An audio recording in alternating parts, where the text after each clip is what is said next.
Mesdames et messieurs, chers téléspectateurs, bonjour et bienvenue à votre émission Face à Face sur Tchad Info TV. 26 juillet 2023, par un coup d'État militaire, le régime démocratiquement élu du président nigérien Mohamed Bazoum a été renversé par la garde présidentielle. Aujourd'hui, le Niger est dirigé par le Conseil national pour la sauvegarde de la patrie, CNPS, avec à la tête le général Abdourahmane Tiani. Des mouvements de contestation, mais aussi des mouvements de soutien, des condamnations, des sanctions, mais aussi des ralliements se multiplient. Pour aborder des questions relatives à cette actualité, nous avons le plaisir de recevoir sur notre plateau, pour vous et chez vous, M. Max Kemkoy, président du parti Union des démocrates pour le développement et le progrès, par ailleurs juriste, économiste, gestionnaire et homme politique. Bonjour M. Max Kemkoy. Bonjour. Merci de répondre à notre invitation. Moi de vous remercier. Nous avons également le plaisir de recevoir sur notre plateau M. Brice Mbaïmon Goudmbaï, enseignant de lettres, président du parti MPTR, Mouvement des Patriotes pour la République. Bonjour monsieur. Bonjour Hyacinthe. Merci de répondre à notre invitation. Merci beaucoup. Suivons ce reportage réalisé 26 juillet 2023 avant de revenir sur ce plateau et de continuer le débat.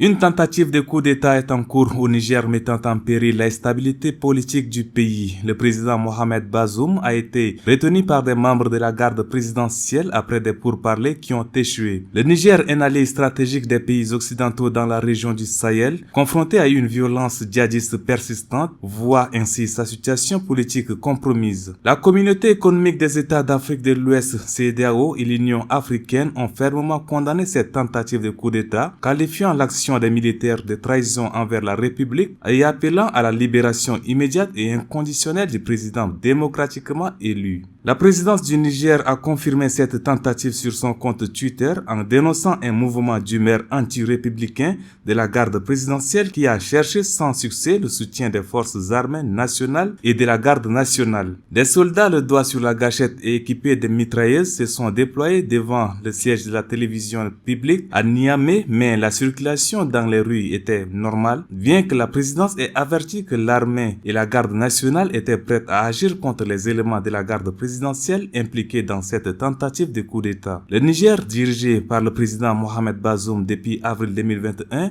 est confronté à une histoire tumultueuse marquée par des coups d'État et des tentatives de renversement du pouvoir. La situation actuelle suscite des inquiétudes concernant la stabilité du pays et l'avenir de son gouvernement démocratique. Il est important de signaler que depuis son indépendance en 1960, le pays a connu 4 coups d'État, le dernier ayant eu lieu en février 2010 lorsqu'il a renversé le président Mohamedou Tandja. Je rappelle que ce reportage a été réalisé le 26 juillet. Entre-temps, la situation a considérablement évolué, mais l'actualité reste ce coup d'État au Niger dont il sera question dans cette émission avec nos invités. Et nous allons évoluer dans ce débat avec des questions dont chacun aura le temps nécessaire pour répondre. Et nous souhaiterons que ça se passe dans une ambiance joviale et créer un climat dans lequel chacun peut s'exprimer librement et de façon ordonnée. Donc, nous allons commencer avec la première question qui est celle de savoir quelle analyse générale faites-vous par rapport à cette situation au Niger. Nous commençons par M. Brice Mbaïmon Goudmbaï. Vous avez la parole. Bien, merci beaucoup. Moi, je pense que la situation qui est arrivée au Niger ressemble un peu à ce qui arrive par ailleurs dans tous les pays africains. Et vous savez que nous sommes confrontés au niveau de l'Afrique à un dilemme. D'une part, on a besoin de la stabilité avec des gouvernements démocratiques qui fassent de sorte que les peuples accèdent à un bien-être. De l'autre côté, on a besoin effectivement d'une bonne gouvernance, effectivement, mais puisque la bonne gouvernance ne s'invite pas au rendez-vous, des coups d'État perpétrés font aussi leur bonhomme de chemin. Ce qui veut dire, en même temps, qu'on a besoin au niveau de l'Afrique de vivre en paix, sans guerre, mais on est confronté à ce dilemme qui conduit toujours les militaires à prendre le pouvoir parce qu'effectivement les gouvernements en place ne font pas l'affaire des peuples. Et donc, ce qu'il faut faire comme analyse actuellement, il faut déplorer le fait que des pays africains, et notamment surtout de l'Afrique centrale ou de l'Afrique de l'Ouest, soient confrontés tout le temps à des phénomènes de coups d'État qu'on a connus au début des indépendances. Parce que, vous savez, les pays africains sont sortis de l'indépendance, après sont tombés tous dans des dictatures. Il y a eu donc ces périodes de coups d'État-là, et qui ont endeuillé des familles. Après, on est entré dans l'ère démocratique, et aujourd'hui, nous sommes repartis à la case de départ avec ce phénomène de coups d'État perpétrés à tout moment. Aujourd'hui, si vous analysez bien, à chaque coup d'État, les peuples sortent pour soit soutenir, pour soit rejeter. Mais ce qui est sûr, il y a une sorte donc, de dichotomie au sein du peuple, pour ceux qui soutiennent, pour ceux qui rejettent. Mais ce qui est sûr, c'est qu'effectivement, la bonne gouvernance ne s'invite pas dans la gestion de l'État. C'est ce qui pousse effectivement les coups d'État aussi à s'inviter dans les débats politiques. Moi, je pense qu'il faut déplorer cette situation, qu'on le condamne ou qu'on ne le condamne pas. Je crois que cette situation, il faut le déplorer et ça fait partie des malheurs de l'Afrique. Déploration de la situation du côté de M. Brice Mbaye. Nous nous tournons vers M. Max Kemkoy. Quelle analyse générale faites-vous par rapport à la situation actuelle du Niger? Bien, d'abord, ce qui s'est passé a commencé parce que l'élément que vous avez passé a commencé par une tentative. Et la tentative a fini par s'achever proprement par un coup d'État. En tant que démocrate, d'abord, je l'ai dit le même jour et je continue à le dire, je suis révulsé par ce qui a commencé depuis pratiquement 2020 et qui se poursuit en Afrique de l'Ouest, fort heureusement.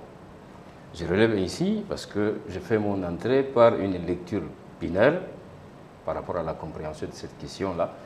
Et primo, vous savez que ce qui se passe depuis 2 ans, pratiquement 3 ans en Afrique de l'Ouest, ne va pas nous amener dans un construit, en quelque sorte, de défaitisme électoral, ou qui va faire questionner l'utilité de la démocratie ou des élections en Afrique de façon globale et dans ces États en particulier. Vous savez ce qui se passe à Niamey en ce moment même, puisque au moment où nous parlons, devrait se réunir un sommet extraordinaire des chefs d'État de la CEDEAO, avec l'accompagnement aussi de ceux qui ont le statut d'observateurs. Mais la question, ça nous amène une convocation à la fois des théoriciens, des praticiens que nous sommes, même au-delà des acteurs de la société civile, parce qu'on se pose la question, est-ce que les Africains, de par ce qu'on voit, veulent un retour de l'autocratie, aimeraient être dirigés par des autocrates, de façon à ce qu'ils s'éternisent au pouvoir? Voudraient-ils être dirigés par des militaires? Parce que si je me rappelle, un homme politique tchadien, en l'occurrence l'actuel Premier ministre de transition, disait il y a quelques mois qu'il n'y a que les militaires qui peuvent diriger le Tchad.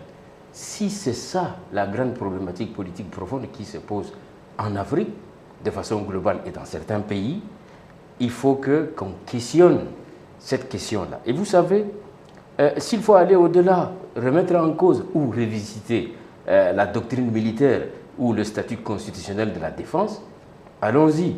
Si les militaires ont l'ambition de prendre le pouvoir et de l'exercer, qu'on amène peut-être à interroger et à revoir le cadre normatif, d'abord de la loi fondamentale et ensuite des lois subséquentes pour faire en sorte que les militaires, puisqu'ils commencent par avoir de l'appétit et des ambitions pour pouvoir interrompre un processus démocratique, qu'ils puissent candidater.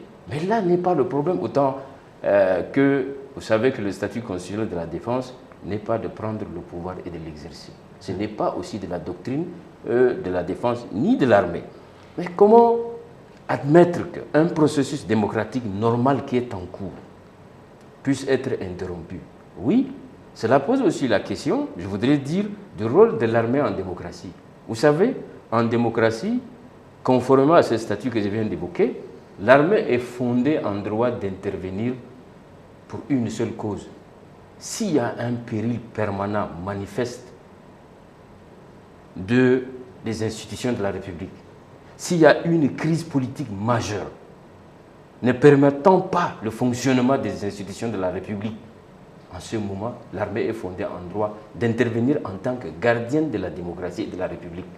Non pas pour prendre le pouvoir et l'exercer. Mais ce qui se passe au Niger, mais est-ce que, puisqu'ils se sont appelés, comme vous l'avez rappelé, un conseil national de sauvegarde de la patrie, est-ce que la patrie était en danger? Aujourd'hui, depuis 2 ans, quand Bazoum était arrivé au pouvoir, il a mis en place des projets structurants qui marchent très bien avec l'apport des pays amis, y compris le nôtre. Il a mis en place un projet sécuritaire, étant donné que lui-même il a un passé dans cette matière-là.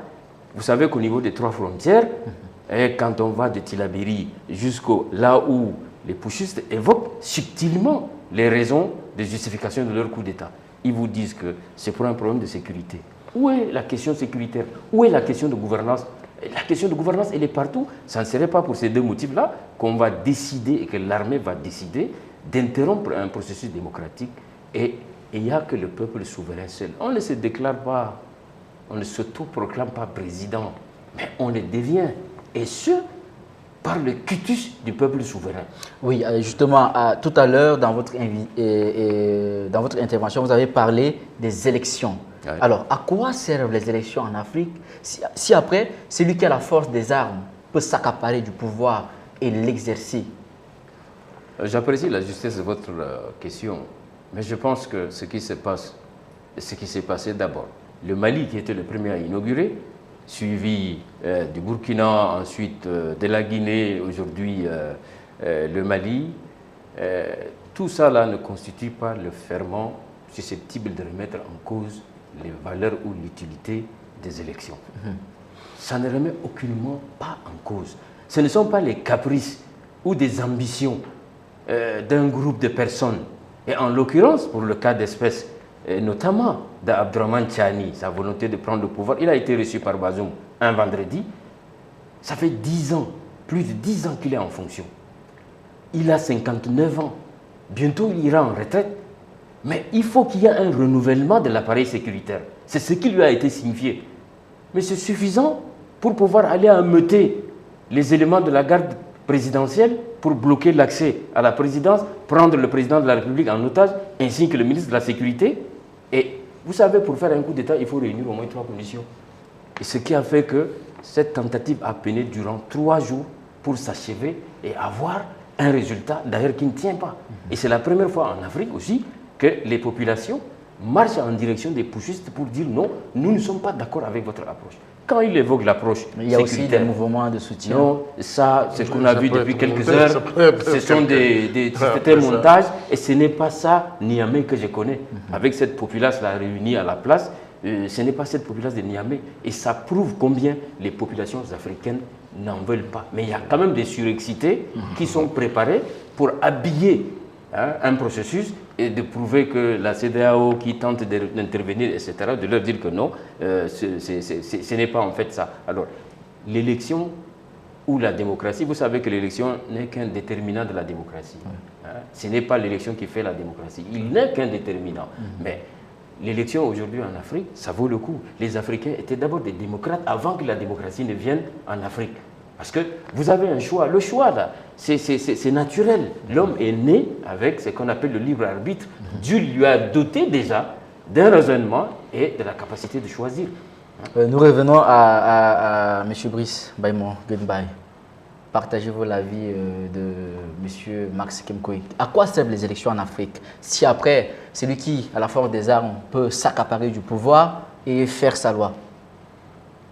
Vous savez, le problème même des élections en Afrique est à problématiser.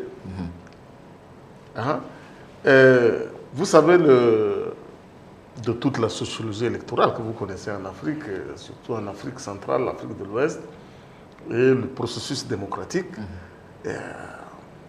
nous avons eu des hauts et des bas. Mais ce qui est fondamental à dire dans cette situation, c'est qu'arrivé à un moment donné, il faut qu'on arrête avec les coups d'État. L'intrusion des militaires en politique, il faut que ça s'arrête.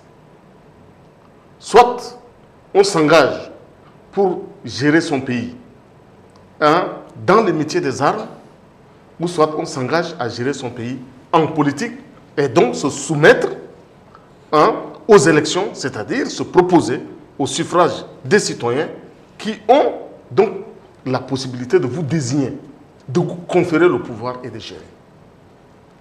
Aujourd'hui, on a comme l'impression que détenir une arme donne du privilège aux gens d'aller prendre le pouvoir politique de l'État et l'exercer comme ils veulent. Aujourd'hui, c'est ce qu'on voit un peu partout en Afrique. Donc, je disais que le rôle même des militaires dans la problématique, comme le président Max venait de dire, il faut reproblématiser tout ça et chercher à avoir des solutions. Quelle que soit la mauvaise gestion pratiquée, mais il y a des mécanismes politiques. Il y a des mécanismes politiques.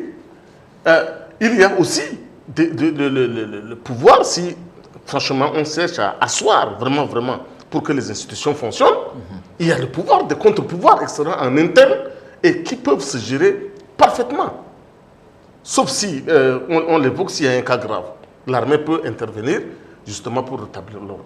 Mais là, on est en train de s'enliser dans une habitude qui remet en cause fondamentalement le système même, qui remet en cause même la valeur démocratique dans nos différents États. L'affaire du Niger, vous avez vu, ça se ressemble plus ou moins. Ça se ressemble plus ou moins un peu partout.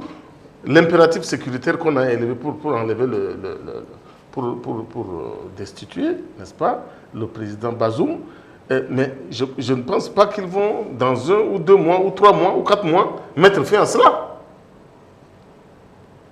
Ils risquent de eux-mêmes être confrontés à de mêmes situations. Mais ce que moi je tiens à dire, c'est que ces situations-là dans nos pays, il faut les éviter. Et quel que soit le groupe de militaires qui prennent le pouvoir, il faut les contraindre à quitter le pouvoir. Et c'est pour ça qu'il faut en appeler aux organisations régionales, sous-régionales, pour permettre, s'il y a des dispositions qui existent, à contraindre ces militaires qui prennent le pouvoir de la façon-là, à regagner les casernes et rétablir l'ordre constitutionnel de manière à ce que ceux qui ont l'ambition de faire de la politique déposent les tenues, déposent les armes et viennent s'annoncer clairement en politique. Vous êtes contre la prise du pouvoir par les armes, c'est clair. Maintenant, quand on regarde le Mali aujourd'hui avec une certaine souveraineté qui est en train de s'établir, est-ce qu'on ne peut pas être fier de ce que les militaires ont fait au Mali aujourd'hui? La question est posée à M. Max Kempoui. On ne rétablit pas la souveraineté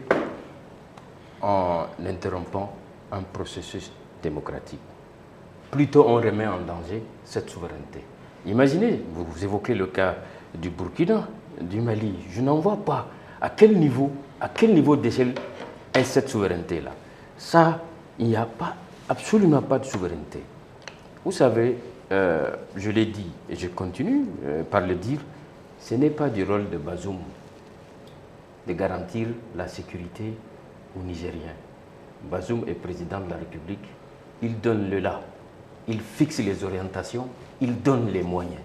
Comment se fait-il que ceux qui sont responsables d'assurer la sécurité aux frontières et à l'intérieur du Niger se prévaut d'une situation, la même qui revient à leur responsabilité de dire que l'approche sécuritaire, pour autant dire subtilement, la politique sécuritaire mise en place par Bazoum n'arrive pas à garantir la sécurité aux Nigériens.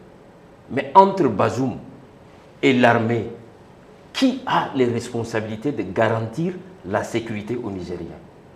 Et que celui qui en est responsable revient plutôt pour se démettre de ses responsabilités pour l'attribuer à quelqu'un. Mais je reviens sur le cas que vous avez cité. Excusez-moi, sur ce que vous avez cité, le cas du Malien. Oui. Quand l'actuel président malien a pris le pouvoir, comptez, je n'aime pas faire les statistiques macabres, mais le nombre de morts depuis que cette gente est arrivée au pouvoir. Mais quand on pose la question aux Maliens, ils sont satisfaits. Non, les Maliens ne sont pas satisfaits. Ne regardez pas les bréviaires digitaux là.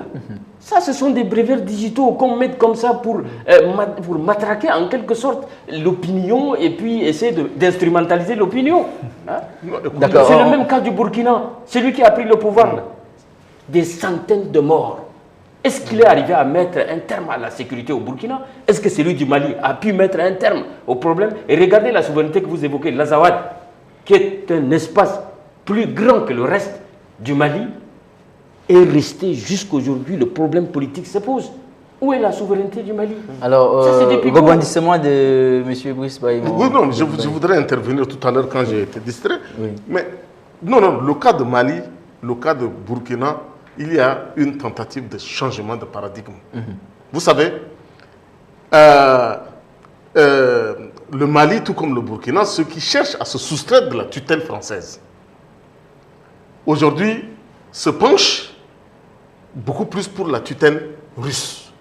Vous avez compris un peu le paradigme. Oui, Ce qui attire la sympathie des gens qui sont hostiles à la puissance française, n'est-ce pas? Et plutôt, donc les gens sont beaucoup plus favorables de l'autre côté. Et c'est ça un peu ce qui aujourd'hui se passe. Donc pratiquement aucune avancée. Non, il n'y a pas d'avancée majeure, s'il vous plaît. C'est vrai, il y a eu une autosatisfaction, qu'on dit que voilà, c'est fini, les Français, on a fini avec eux, parce qu'ils nous ont maintenus dans le sous-développement pendant longtemps. Et tout. Donc le peuple se satisfont eux-mêmes pour dire qu'effectivement, cette fois-ci, il y a un pouvoir, il y a un jeune qui a pris le pouvoir militaire qui est en train de basculer, donc sous la tutelle russe, et donc ça intéresse les gens. C'est un peu en Centrafrique, c'est un peu au Burkina, au Mali. Mais vous avez, même au Niger, vous avez vu parmi les manifestants, certains ont tenté de brandir le drapeau russe. Oui. C'est comme si c'est la Russie qui a commandité le coup d'État. Vous voyez un peu. Donc c'est ce paradigme-là qui donne l'impression aux gens que oui, on est en train d'avancer, oui, qu'on est bien, mais fondamentalement, quand on évalue, par exemple, les différents secteurs, quand on évalue un peu les performances de tout ce qui se passe, je crois qu'il n'y a pas une grande avancée. Je vais vous donner des statistiques. Oui. Regardez, les éléments de Wagner aujourd'hui en opération au Mali. Vous savez qu'un seul mercenaire Wagner est payé à 2 millions de francs CFA par jour. S'ils sont 400, ça vous fait 2 millions fois 400 par jour, fois 1 mois, fois 12 mois. Regardez l'hémorragie financière que vit le Mali pour juste traiter avec un mercenaire. La mission principale d'un dirigeant, c'est de garantir la sécurité à ses populations. C'est la première mission. Mais une armée qui sous-traite sa sécurité, non pas avec un État ami, mais avec un mercenaire, une société de mercenariat. Moi, président de la République, je mettrai ma tête à couper. Je n'accepterai pas de dealer la sécurité de mon pays avec une société de mercenariat. Je préfère utiliser ces milliards par mois plutôt dans les projets structurants, dans l'investissement en direction de la jeunesse, dans la création de l'emploi, dans le développement.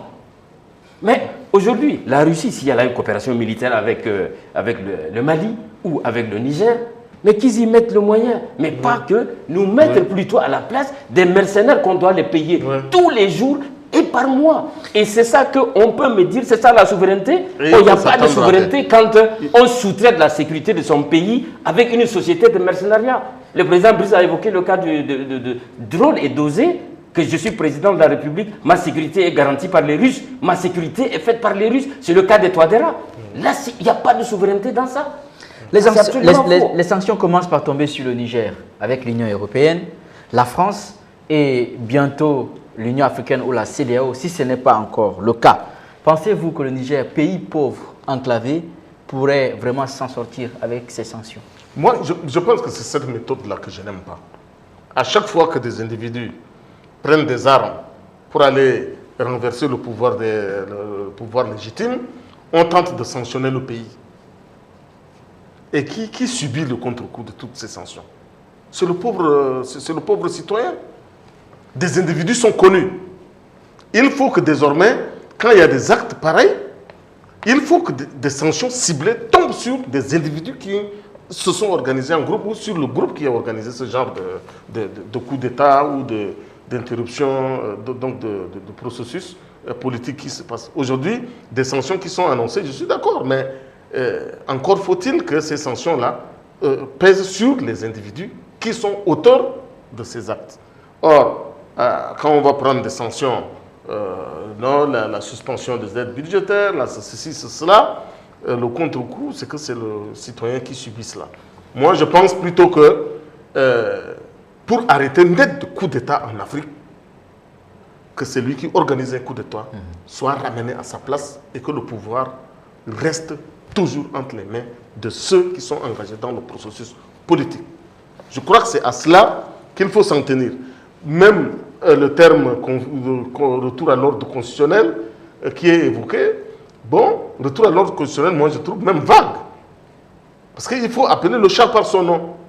Dans la situation du Niger, c'est parce qu'un individu qui a occupé un poste pendant longtemps, il a été notifié qu'il doit donc céder son poste à un autre et qui peut entraîner un coup d'État, mais il y aura plusieurs coups d'État à l'avenir. Hein? Il y aura plusieurs coups d'État à l'avenir. Et donc à ce moment-là, on demande simplement n'est-ce pas, aux putschistes de laisser tomber leur ambition et que le président Bazoum soit rétabli à son poste comme président. Les revendications politiques, les autres choses peuvent être envisagées autrement. Moi, j'opte pour cette mesure. Pas parce qu'on est pro-Bazoum, mais c'est parce qu'il faut mettre fin à cette habitude de venir renverser les pouvoirs parce qu'on détient une arme, parce qu'on est militaire. Il faut arrêter avec ça pour que l'Afrique explore d'autres horizons ou d'autres chemins ou modes d'accession au pouvoir. Est-ce que le Niger s'en sortira avec les sanctions, M. Marx? Non, le Niger ne s'en sortira pas. Vous savez, il y a des précédents. Il y a des précédents politiques, et notamment le cas malien, dont ils ont connu l'asphyxie économique et financière. Quand bien même que la production ait atteint un certain niveau, mais les populations maliennes ont connu l'asphyxie. Et en termes d'échanges commerciaux avec les États voisins, c'est carrément, ils ont frôlé les périls économiques. Et ce n'est pas bon pour un État. La CEDEAO a déjà le précédent malien qui va mieux les outiller. Mais quant à l'Union européenne ainsi que la France, je comprends, ce sont des condamnations de principe dont s'ensuit immédiatement les mesures de suspension d'aide budgétaire. C'est normal parce qu'on ne peut pas, l'argent qui est destiné pour l'amélioration des conditions de vie des populations ne peut pas aller en direction des putschistes qui vont utiliser cet argent à d'autres destinations.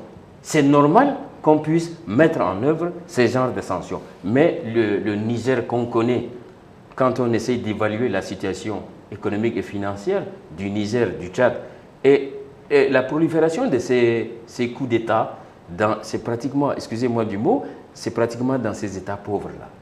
Mais un État un peu avancé, un peu plus en voie de développement, un peu plus émergent, ne s'autorise pas un coup d'État. Et ce coup d'État, il est à base tribale. Ce n'est pas parce que Bazoum a échoué sur l'approche sécuritaire. Ce n'est pas que Bazoum a échoué pour l'amélioration des conditions de vie des Nigérians, puisqu'il évoque la gouvernance. Ce n'est pas ça. C'est à la base tribale. On ne peut pas arriver. Je convoquais au début les théoriciens, les acteurs politiques et les autres à la réflexion sur l'avenir des élections de la démocratie en Afrique. C'est justement, ok, si les Africains estiment que on peut interrompre un mandat d'un élu en cours d'exercice, mais en droit, il y a ce qu'on appelle le référendum révocatoire. Le référendum révocatoire, on peut l'instaurer dans une constitution ou dans la loi électorale, de façon à ce que, si on estime qu'un président est élu pour 5 ans et que 2 ans après, on ne voit pas en termes d'actifs politiques ou de réalisations socio-économiques, les populations peuvent décider de mettre fin à sa fonction en organisant ces référendums pour dire voulez-vous ou pas qu'il continue. Mais c'est aussi simple que ça. Vous savez, les élections, ça coûte extrêmement cher. Et aucun État africain, pour ne pas dire la RDC, est à même d'utiliser ses propres moyens pour organiser les élections, y compris le Tchad qui peine depuis quelques 2 ans de réunir les moyens pour organiser les élections en 2024. C'est le même cas du Mali, du Burkina, de la Guinée, etc. Les élections coûtent cher.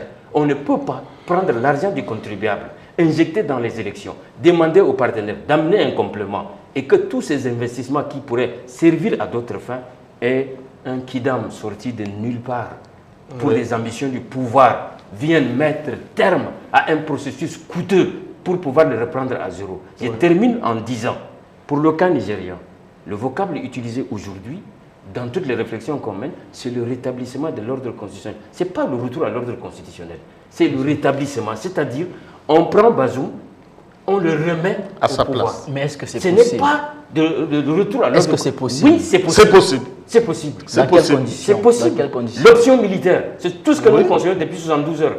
C'est ce que dénonce d'ailleurs le CNPS qui dénonce, n'est-ce pas, une probable mission militaire de la CEDEAO au Niger.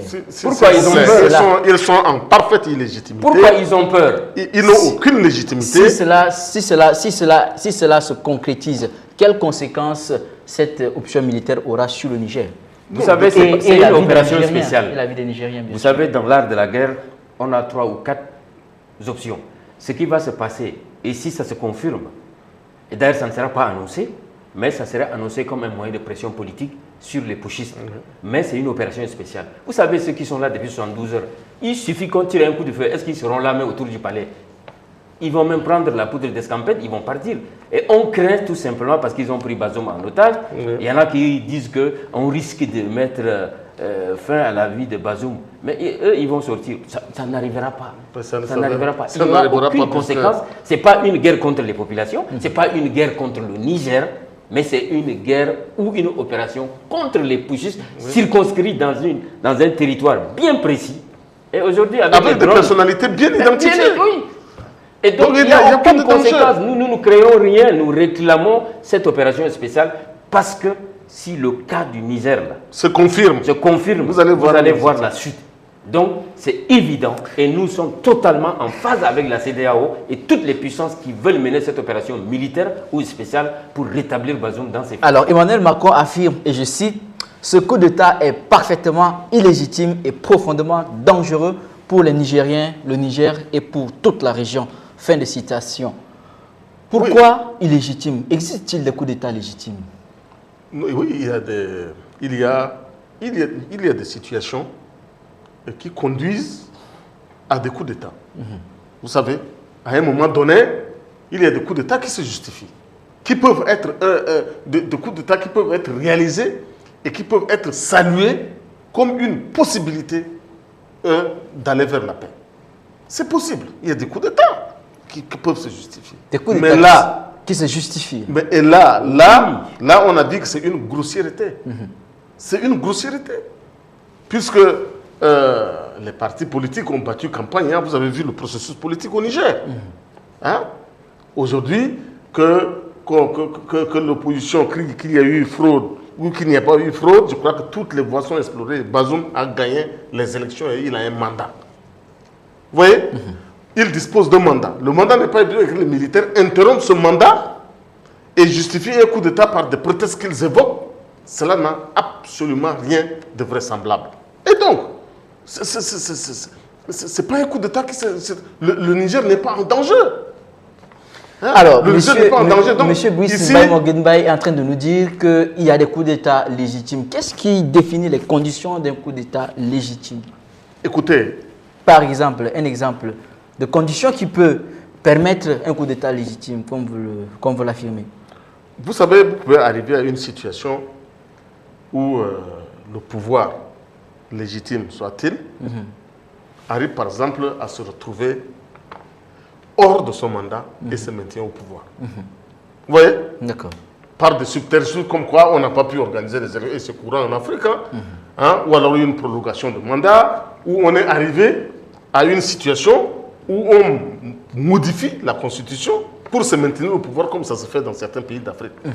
À ce niveau-là, si l'armée intervient pour faire un coup d'État, il y a ce qu'on appelle, ce qu'on peut appeler, n'est-ce pas, une situation on peut atténuer un peu la sanction, si vous voulez. D'accord. Hein? Mais quand un pouvoir est installé par la volonté populaire, parfaitement dans le cadre des lois qui exercent un mandat, d'un point A pour un point B qui va prendre fin et que le processus va reprendre, et pour des questions, quelquefois externes même au processus politique, qui n'ont rien à voir avec la situation, le problème d'État, on vient fomenter un coup d'État. Ben, c'est une situation un peu, c'est-à-dire qu'on veut utiliser des ambitions personnelles, conquérir le pouvoir d'État, et satisfaire sa volonté personnelle et non regarder les Coup d'État légitime, Max Kemkoy. Vous savez, il y a une définition du coup d'État Oui. et du changement anticonstitutionnel. Ok. Le changement anticonstitutionnel, c'est à travers les procédés politiques, tels qu'il a évoqué, le fait de dire vous perdez une élection, mais vous proclamez avec les outils que vous avez, comme quoi vous avez gagné les élections, ça peut entraîner un litige politique. Et donc ça peut déboucher sur une crise politique. Et que si vous vous maintenez au pouvoir, malgré cela, ça c'est un changement anticonstitutionnel parce que cela ne participe pas du cadre normatif édicté. Le coup d'État, c'est l'emploi des moyens militaires pour prendre le pouvoir.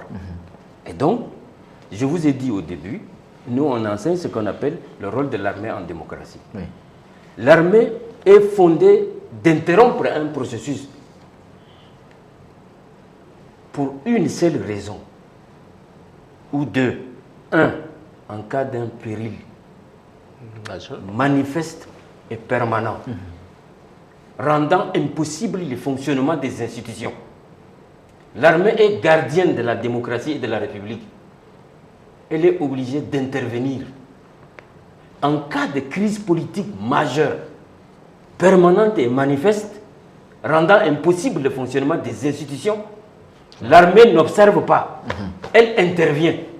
C'est ça qu'on dit un coup d'État légitime, parce que c'est fondé en droit. L'objectif c'est est de un coup d'État départager les... parce que l'armée a des moyens militaires, mais elle interrompt, elle joue le rôle d'arbitre, mais pas de prise de pouvoir, de façon à ce qu'elle réorganise le processus et que le meilleur gagne. L'armée lui remet le pouvoir et repart dans les casernes. C'est de ça qu'il s'agit. Au Mali, les militaires ont pris le pouvoir. Même scénario au Burkina, en Guinée et au Niger. Peut-on s'attendre à une situation similaire au Tchad? Possible. Écoutez, au Tchad... On va laisser M. Max Kemkoy répondre. On reviendra à vous tout à l'heure. Possible. Dans la mesure où ce que nous observons depuis 10 mois ou 11 mois quasiment, d'abord depuis 2 ans, on était parti pour une transition de 18 mois. Là aussi par des subterfuges, par un consensus qui n'était pas un consensus. Et aujourd'hui, ceux qui sont en place tentent de dire qu'ils tirent leur légitimité de ce qu'ils ont appelé dialogue national inclusif et souverain, qui n'en est absolument rien du tout et qui n'a aucune légitimité. Et ce qui se passe, ils veulent se maintenir. Depuis, c'est ça aussi, on va assister à un autre changement anticonstitutionnel à travers le push constitutionnel qu'on met en place. Vous savez, pour élaborer une constitution, on ne met pas un comité ad hoc pour élaborer une constitution. Ça ne se fait pas sur le plan institutionnel, sur le plan du droit. Ça ne se fait pas. Un président de transition n'a ni compétence ni qualité de convoquer un référendum. Et c'est ce qui est en cours. Les organes de la transition veulent, pour avoir un précédent politique et juridique, en se référant à ce qui s'est passé en 1993 avec la mise en place du CST.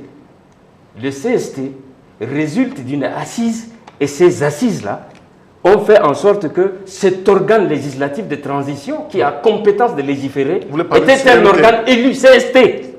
Conseil supérieur de transition, est un organe élu, un organe législatif élu par les assises, c'est-à-dire la conférence nationale souveraine.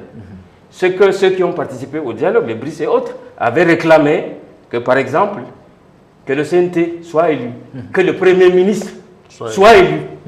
C'est pour question de légitimité. Que le président de la République aussi, qu'on décide que même si Mohamed Idriss Déby Itno voudrait continuer, que les assises dont le CNT lui confie ses mandats.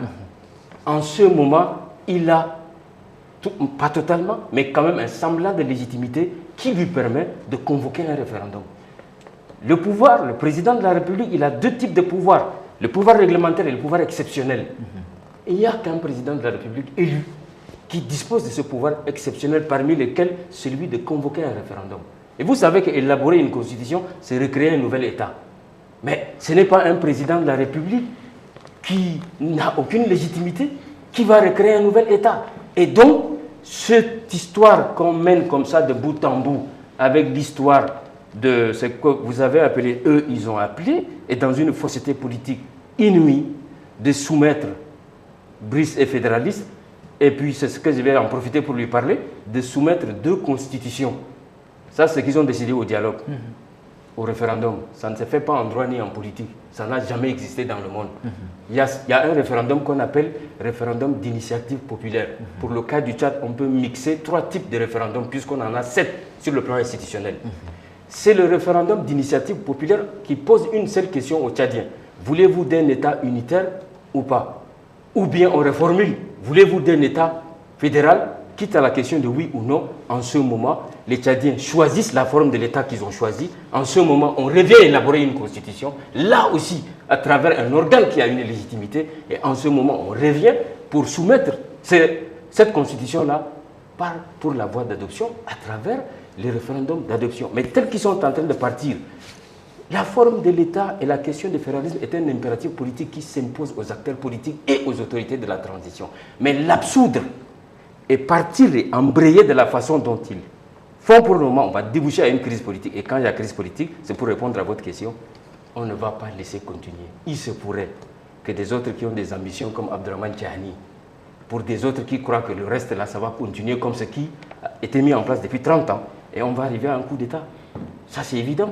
Merci. Peut-on assister à un coup d'État militaire, comme c'est le cas au Mali, Guinée, Burkina et récemment au Niger, ici au Tchad? Est-ce que c'est pareil? Est-ce que c'est possible qu'une situation pareille, assez similaire, se reproduise ici dans notre pays? Bon, écoutez, moi peut-être je vais être un peu aux antipodes de mon collègue Max, mais moi d'habitude, je vois toujours l'existence dans le sens positif. J'ai rarement prédit des catastrophes. Bon, ça c'est mon ambition personnelle. Et donc je ne prévois pas de catastrophe. Le cas du Tchad diffère légèrement. Moi j'étais le tout premier à condamner le CMT. Dans la première phase de la transition, j'ai condamné le CMT. J'ai dit que même si le président de l'Assemblée, qui est le dépositaire légal du pouvoir, se désiste, il faut quand même convoquer les acteurs politiques pour mener une réflexion dans la conduite de la transition. Ça n'a pas été fait. J'ai été le tout premier à condamner. Maintenant, à la faveur donc du dialogue organisé, nous sommes allés au dialogue. Et je crois qu'il n'y a pas de sujets qui n'ont pas été abordés au dialogue. Nous avons tout dit. C'est vrai, entre Tchadiens, on a tout dit. Et dans la vie politique, il faut quelquefois accepter d'être minoritaire quand on te met en minoritaire. Donc, nous avons discuté, nous avons à un certain moment été mis en minorité. Et dans la situation, et c'est là où je vais aborder ce que le président Max dit, contrairement, je pense plutôt que tout ce qui est en train d'être fait actuellement a été décidé au dialogue national inclusif. Avec un cahier de charges et un calendrier.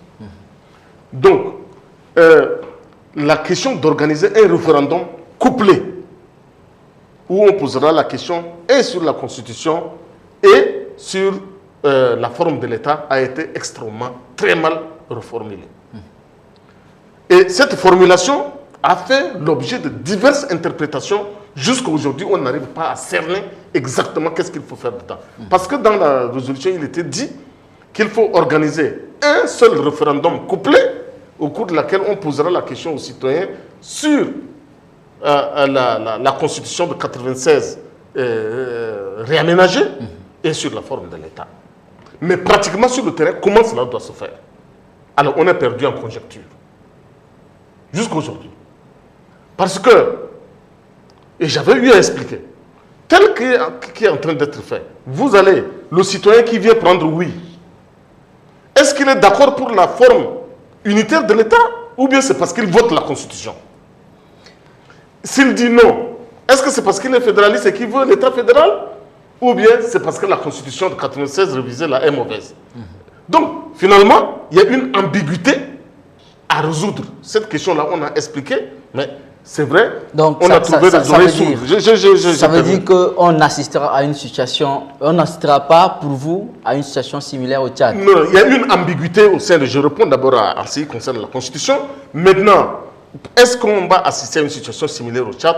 Je ne pense pas, pour la simple raison... D'accord. S'il vous plaît, je termine. On n'assistera pas à une pareille situation au Tchad. La simple raison qu'aujourd'hui nous sommes dans une transition et nous attendons dans l'avenir une élection. D'accord. Le président de transition, Mahamat Idriss Déby Itno, a été invité par le président nigérian, par ailleurs président en exercice de la CEDEAO, Communauté économique des États de l'Afrique centrale, pour participer au sommet de la CEDEAO qui se tiendra sur la situation du Niger. Sachant que le Tchad ne fait pas partie de la CEDEAO, quels sont les enjeux d'une telle invitation? Pourquoi Mahamat Idriss Déby Itno au sommet de la CEDEAO, Monsieur Brice? Écoutez, vous savez, le Tchad et le Niger partagent donc une très large frontière. C'est un pays voisin. Et le peuple nigérien et le peuple tchadien sont des peuples qui ont des similitudes. Le conflit qui est là actuellement au Niger interpelle directement au premier chef le Tchad. Parce que vous savez, dans le cadre donc de G5 Sahel, le Tchad et le Niger collaborent dans la lutte contre Boko Haram, etc. Donc, puisque c'est une question sécuritaire, non seulement le Tchad doit être invité, mais même les pays voisins, l'ensemble des pays voisins nigériens doivent être invités à ce sommet-là pour avoir leur mot à dire. Parce qu'il peut y avoir des implications de plusieurs quand il s'agit de l'autre. Donc, à ce niveau-là, je trouve parfaitement normal que le président tchadien soit invité à ce sommet pour, n'est-ce pas, écouter et prendre des dispositions nécessaires en ce qui concerne tout comportement qu'il peut y avoir au Niger. Merci Brice. Mahamat Idriss Déby Itno au sommet de la CEDEAO, Max Kemkoy. Vous savez, d'un trait, hein, moi je ne suis pas politicien, je suis politique. C'est ça la différence. Et je répondrai à votre question. On ne vient pas aux assises pour aborder toutes les questions. Aux assises surtout politiques, ce n'est pas pour aborder toutes les questions. Ça, quand on embraye comme ça, le résultat, c'est là où on est arrivé. Ce n'est pas ça du tout. Mais les gens sont tombés dans un piège qu'eux-mêmes, ils ne maîtrisent pas. Quand ils évoquent l'ambiguïté, quand ils évoquent la question. Mais quand on est dans des assises politiques et qu'on est des politiciens et qu'on n'a pas un éclairage ou une vue d'ensemble sur ces questions techniques, on se réfère à des gens qui peuvent vous éclairer. Mais quand vous vous mettez vous-même dans un piège, vous n'allez pas vous en sortir. Au demeurant, pour répondre à votre question, il vous souviendra techniquement qu'il y a quelques années, Feu Idriss Déby, paix à son âme, avait fait une demande formelle de l'adhésion du Tchad comme membre de la CEDEAO. Vous vous souvenez de ça? Étant donné que le Tchad, sur le plan géographique, est exclu, sur le plan économique, il ne réunit pas les critères pour être membre de la CEDEAO, sur le plan juridique et politique, on avait proposé au Tchad le statut d'observateur, puisqu'il en a fait la demande, étant entendu que l'instrument socio-économique et politique mis en place depuis quelques années en Afrique de l'Ouest fonctionne contrairement à l'espace CEMAC qui peine à régler les problèmes, à se faire doter des outils contraignants tels que ce qui s'est passé en Gambie il y a quelques années quand Yahya Jammeh a décidé de conserver le pouvoir malgré qu'il a perdu les élections. On a actionné la force pour le contraindre à quitter le pouvoir. Sierra Leone, ça a été la même chose. Et donc la CEDEAO, comparativement à l'espace CEMAC, fonctionne mieux que cela. Raison pour laquelle le président défunt, en tout cas l'ex-régime, a fait une demande formelle d'adhésion à la CEDEAO. Et donc, si on a adressé une invitation formelle au Tchad, ce ne sont pas pour des questions de frontières, ni d'affinité. C'est plutôt sur un problème politique et juridique. S'il dispose d'un statut d'observateur, il assiste à la réunion, mais ne peut pas décider avec les pays membres de la CEDEAO. C'est à ce titre. Mais au-delà, il y a les enjeux sécuritaires. Quand vous partez au niveau des 3 frontières, le Tchad dispose d'un contingent aujourd'hui dans le cadre du G5 Sahel et du FMM, la force multinationale mixte et au sein du G5 Sahel. Le Tchad a un contingent qui est prédisposé ou prépositionné. S'il arrive qu'on voudrait actionner soit la FMM ou les contingents de G5 Sahel qui campent en ce moment au niveau des 3 frontières, on peut l'employer. Et c'est une question de souveraineté. Et là aussi, je voudrais attirer l'attention de ce président de transition de faire attention. C'est une question législative. Il faut qu'il y ait des vecteurs législatifs, sans quoi il ne peut pas autoriser le contingent tchadien actuellement au niveau des 3 frontières pour le faire rentrer dans le cadre de l'opération spéciale qui est en cours ou de l'opération militaire qui est en cours. Et j'en interpelle. Je crois qu'il y a un commandement. Non, l'emploi des forces armées dans un théâtre d'opération extérieure ne relève pas parce que le président de la République est chef suprême des armées. Excuse-moi. Non, ça je suis d'accord. Oui. Je suis d'accord avec vous dans la mesure où nos forces sont déjà à l'extérieur pour une mission bien précise. Voilà. Et pour qu'elles interviennent, il faut revenir avoir le quitus. Justement. Parce que c'est une autre opération. Justement, mais pas l'opération initiale. Le quitus, il va être donné conformément à ce que le règlement intérieur ou la voyez, Constitution... C'est comme ça que vous fonctionnez, ça va être donné. Vous ne pouvez pas directement donner. Non, mais justement, les gens peuvent être consultés. Mais vous dites que ça va être donné. Oui, mais quand vous avez une assemblée ou un parlement qui est en vacances, il y a nous avons le mécanisme de convocation des sessions extraordinaires. Justement, mais nous n'en sommes pas encore là, Max. Nous attendons que l'option que vous déclinez là, s'il arrivait que nos forces doivent intervenir. La transition est dans un amateurisme inouï et dans un bricolage total qu'il faut actionner et alerter et interpeller. Sans quoi vous allez faire comme vous avez l'habitude de faire. Actuellement, nous sommes au niveau donc, de la demande de participation du président, n'est-ce pas, à cette conférence. Une invitation. N'est-ce pas, une invitation. Après cela, si des décisions arrivaient à être prises, effectivement, si nos forces devaient intervenir ou pas. S'ils devaient intervenir, effectivement, le mécanisme que vous déployez là doit être observé. Je suis absolument d'accord. Mais maintenant, nous n'en sommes pas encore là. Nous n'allons pas préjuger ce qui n'a pas encore été fait. Moi, je pense que je condamnerais de la même façon que vous si on arrivait à décider de manière cavalière que nos forces interviennent. Il faut prendre la vision, il faut alerter. C'est ça le sens de la politique. Il faut alerter. C'est ça le sens de la politique. Oui, c'est ça l'alerte. Mais ça ne peut pas déjà être un objet de contradiction. Crainte ou espoir si la Russie arrive au Niger? Crainte ou espoir si la Russie arrive au Niger? Non, écoutez, vous avez des informations? Si la Russie arrive au Niger, crainte ou espoir? Conditionnel. Conditionnel. Bon, voilà. Je crois que la Russie ne peut pas, pour l'instant, arriver. Parce que quand vous parlez de Russie, il y a aussi les forces mercenaires que Max vient de déployer tout à l'heure, Wagner, qui existent. Est-ce que c'est Wagner qui va intervenir ou bien c'est la Russie qui intervient? Parce qu'aujourd'hui, si je comprends bien, il y a un conflit qui existe entre Wagner même et le gouvernement de la Russie, n'est-ce pas? Bien sûr. Est-ce que c'est un prétexte? Parce qu'on nous avait dit que non, ce petit conflit-là a été simplement créé pour que Vladimir Poutine se dédouane de tout comportement déviant donc de Wagner, ou bien alors c'est vraiment une armée russe qui va venir intervenir dans le conflit nigérien. Je ne pense pas. Si c'est le gouvernement russe qui va décider de vouloir installer, il créera encore d'autres problèmes parce qu'ici, nous sommes dans une sorte de guerre froide ou bien de guerre à travers des puissances interposées. Crainte ou espoir? Nous pensons que la situation deviendra plutôt dangereuse si Wagner tente d'intervenir aux côtés des pougistes contre les organisations qui sont en train de s'organiser. Nous posons la même question à Max Kemkoy. Crainte ou espoir si la Russie arrive au Niger? C'est une crainte. Ceci pourquoi? Vous savez, deux raisons.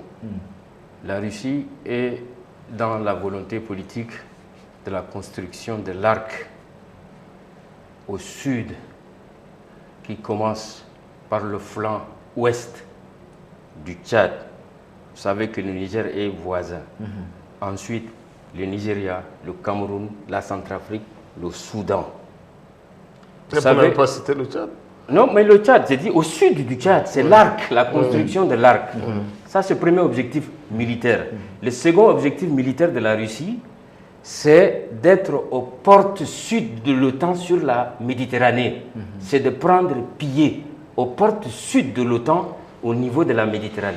C'est pourquoi il y a la construction de cet axe entre l'Égypte en tant que premier partenaire commercial, militaire de la Russie, suivi de l'Algérie, du Maroc et de l'Afrique du Sud.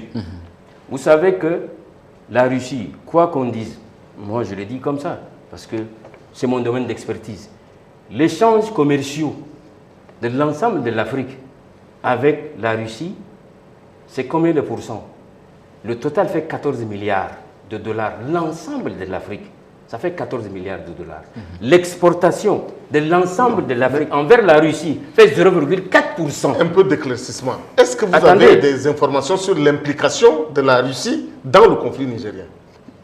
Bon, ça c'est tellement stratégique que je ne peux pas vous dire sur un plateau pour vous dire qu'effectivement, il y a l'implication russe dans le conflit, mais c'est manifeste.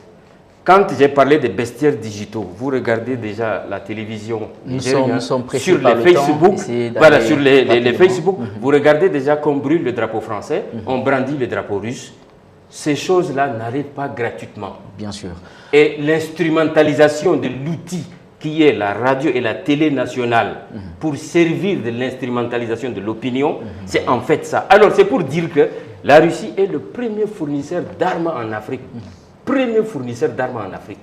Et donc, c'est normal que s'il y a un terreau fertile pour pouvoir prendre pied au Niger, les États-Unis qui ont investi plus de 80 millions, pour combien de milliards au Niger récemment, il n'y a pas 2 mois, y compris concurremment aux autres, et que la Russie veut trouver ça comme un terreau, et que la Russie prend pied, c'est vraiment une crainte. Crainte si la Russie arrive au Niger. Nous sommes à la fin de cette émission. Nous allons donner en une minute, votre mot de fin, M. Brice Mbaye Mogenbaye, votre mot de fin, en une minute, s'il vous plaît. Non, moi je suis très optimiste. Mon mot de fin, c'est qu'effectivement que tout cela finisse bien.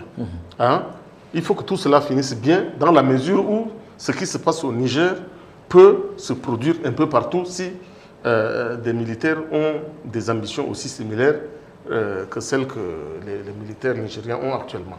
Mais globalement, je plaide à ce que effectivement les organisations sous-régionales, tout comme les organisations internationales, fassent en sorte que les coups d'État cessent. Que des coups d'État cessent si on veut vraiment faire de la démocratie une valeur de protection des citoyens, une valeur de développement, une valeur donc de la promotion du bien-être. Je crois bien qu'il faut appuyer ce processus-là de manière à ce que les accessions au pouvoir, le mode donc de succession au pouvoir, d'accession au pouvoir, change de manière pacifique plutôt que de faire la promotion de la médiocrité, de faire la promotion de la malgouvernance qui conduit toujours au mécontentement, aux prises des armes, aux rébellions et qui aboutissent finalement à des coups d'État. Et ça fait 60 ans, presque 100 ans qu'on est dans cette situation, on ne change pas. Je venais de vous dire, on est sorti des indépendances, on a vu les périodes de coups d'État. Les périodes de coups d'État ont laissé sommairement place à un semblant de démocratie. Maintenant, nous sommes retombés dans des coups d'État. Je crois que vraiment, s'il y a un plaidoyer à faire, c'est de dire en sorte que l'Afrique cesse avec des coups d'État permanents et perpétuels. Merci Brice Mbaye Mogenbaye. Monsieur Max Kemkoye, vous avez 1 minute pour votre mot de fin. Bien, merci beaucoup. Je suis étonné par le silence assourdissant. Vous savez qu'un silence ne peut pas être assourdissant, mais je suis étonné par le silence assourdissant de Youssoufou qui peine à condamner publiquement, malgré qu'il a bénéficié du prix Mo Ibrahim.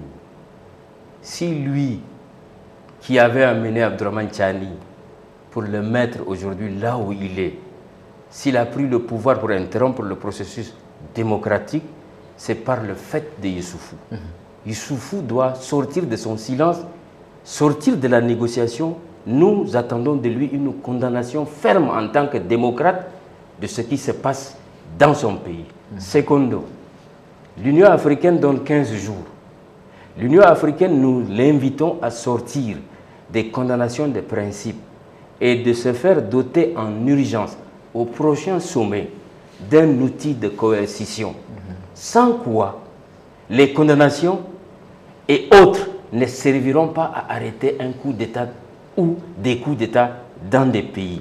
Et je m'adresse, pour finir, à ceux qui sont aujourd'hui, qui ont pris le pouvoir illégalement et qui l'exercent depuis 72 heures, que le statut constitutionnel de la défense, c'est de ne pas interrompre un processus, mais c'est de protéger l'intégrité du territoire, c'est d'assurer la sécurité au peuple. Ils feront mieux et ils seront utiles au Niger de repartir dans les casernes en remettant la politique aux politiciens et le pays à ceux qui l'ont dirigé. Il lui reste 3 ans. S'ils veulent candidater, qu'ils attendent qu'il finisse son mandat. Et s'ils veulent revenir, Tchani va être président, qu'il se démette de ses fonctions et il peut être candidat. Merci, merci. Nous avons eu le plaisir de recevoir sur ce plateau pour votre émission Face à Face M. Brice Maïmon Gendbaï, qui est le président du parti MPTR, Mouvement des Patriotes Tchadiens pour la République, et M. Max Kemkoy, président du parti Union des démocrates pour le développement et le progrès. Chers téléspectateurs, nous remercions nos deux invités d'avoir répondu à nos questions et surtout à notre invitation. Merci beaucoup. Merci de nous avoir suivis. C'est la fin de cette émission. Nous vous donnons rendez-vous très prochainement pour un autre numéro du Face à Face. D'ici là, portez-vous bien et bonne suite de programme sur Tchad Info TV.